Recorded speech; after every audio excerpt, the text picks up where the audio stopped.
Courtenay-Alberni.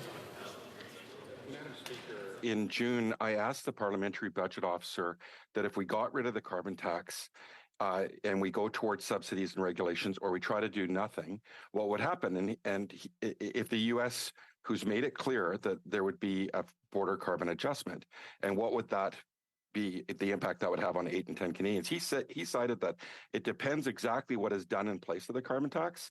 But if we just speak about a carbon adjustment at the U.S. border, that would probably lead to an economic slowdown in Canada, and it would be significant, depending on the adjustment, of course.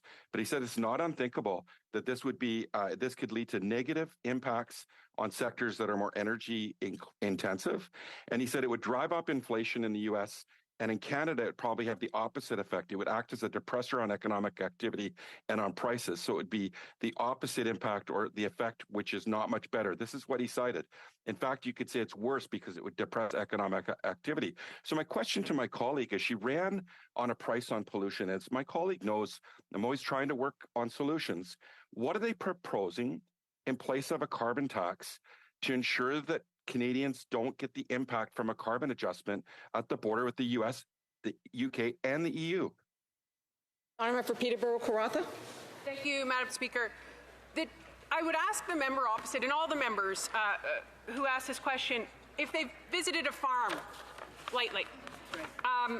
2023's food price report estimated that the carbon tax will cost a typical 5,000-acre farm $150,000 by 2030.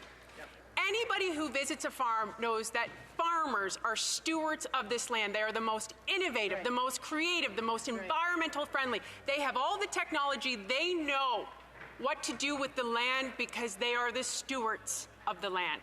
And so my question back to them was, what's going to happen when there is no farm? Because they cannot do this. So the question, to answer that question, is I would rely on farmers and their technology and their innovation and their connection to the land to actually help the environment, not a tax that punishes Canadians.